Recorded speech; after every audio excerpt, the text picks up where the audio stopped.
Hello everyone, welcome to the Socratizing podcast. I'm your host Sayyid Johar Mehdi. Philosophy is a kind of thinking different from the kind of thinking we are used to in ordinary life. It doesn't just confine itself to the immediate questions of daily life, but attempts to grapple with the big questions of life and death, the universe, the nature of ideas and matter, and what is good and what is bad. Philosophy, religion, and science have always been closely related.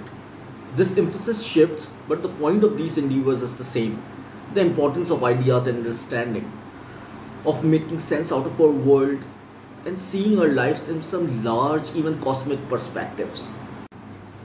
The view of philosophy as the activity of examining our beliefs about the most fundamental and significant aspects of our lives was perhaps most clearly expressed not by Plato but by Paraxon, a woman who we think lived around the time of Plato. Humanity came into being and exists in order to contemplate the principles of the nature of the whole. The function of wisdom is to gain possession of this very thing, to contemplate the purpose of the things that are.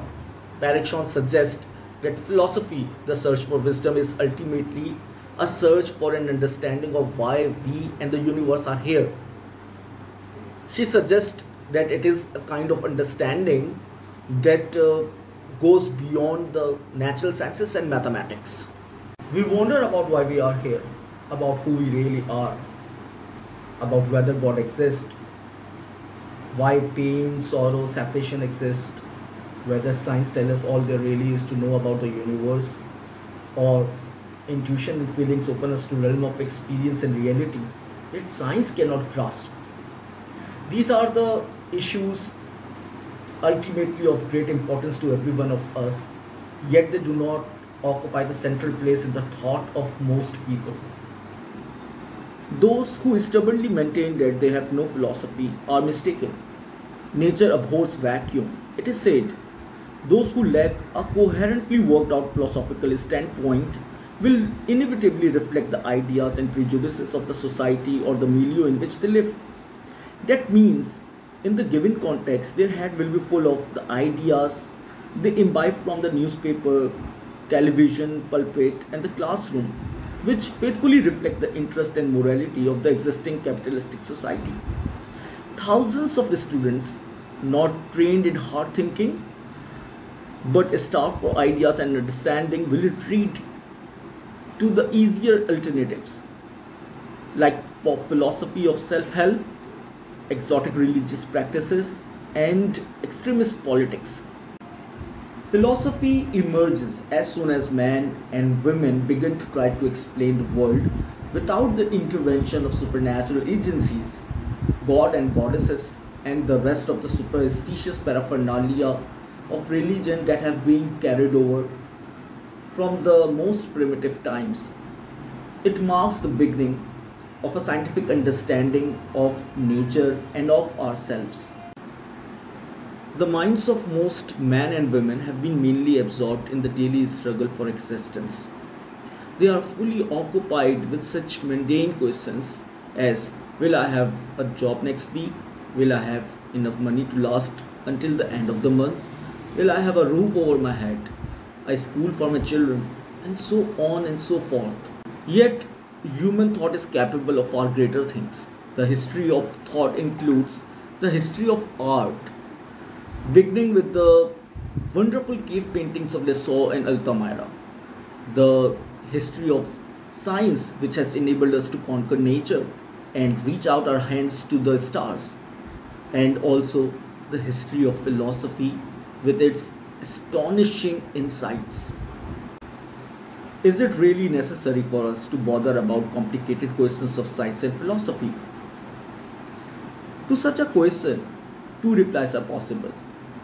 If what is meant is, do we need to know about such things in order to go about our daily life, then the answer is evidently no. But if we wish to gain a rational understanding of the world in which we live and the fundamental processes at work in nature, the society, and our own way of thinking, then matters appear in quite a different light. Most people usually muddle through life until some great upheaval compels them to reconsider the kind of ideas and values they grew up with. The crisis of society forces them to question many things they took for granted. At such times, ideas which seemed remote suddenly become strikingly relevant.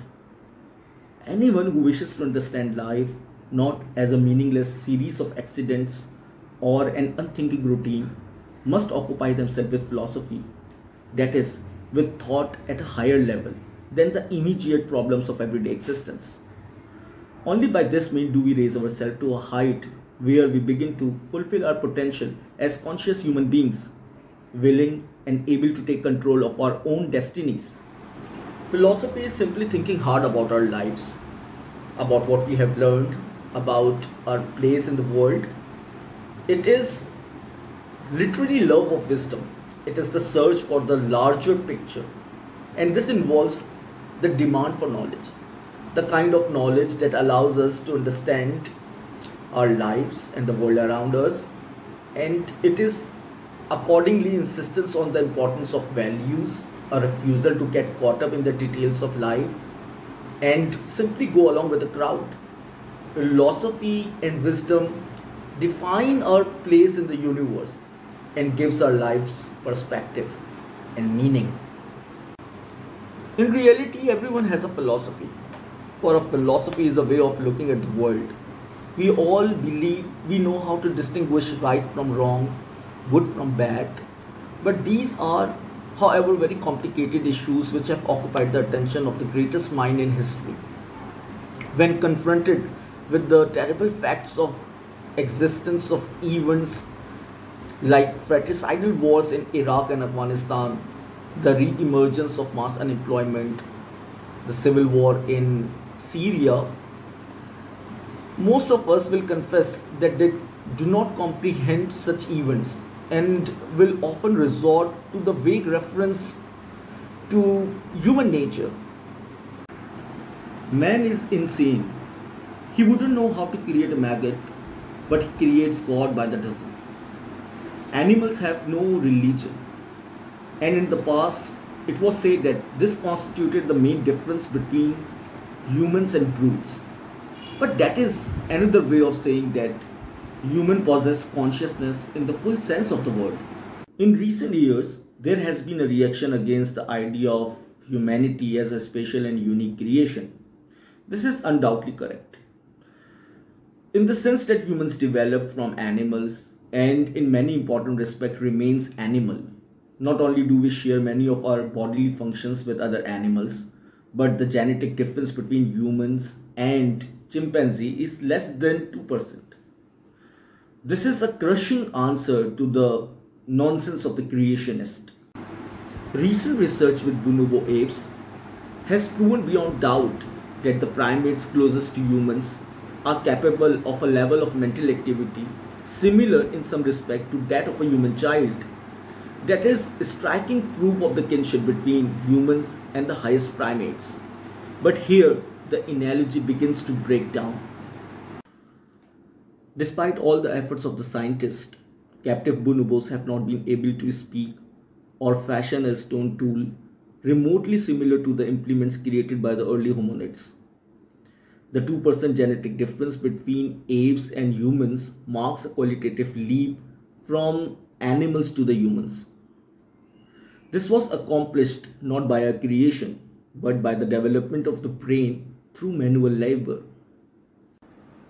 The struggle to understand the world was closely identified with humankind's struggle to tear itself away from the mere animal level of existence, to gain mastery over the blind forces of nature, to become free in the real rather than legalistic sense of the word. This struggle is a thread running through the whole of human history. The skill to make even the simplest stone involves a very high level mental ability and abstract thought. The ability to select the right sort of stone and reject the others, the choice of correct angle to strike a blow, the use of precisely the right amount of force. These are very complicated intellectual actions. They imply a degree of planning and foresight not found even in the most advanced primates. However, the use and manufacture of stone tools was not the result of conscious planning, but was something forced upon men's remote ancestors by necessity. It was not consciousness that created humanity, but the necessary conditions of human existence that led to an enlarged brain, a speech, culture, including religion.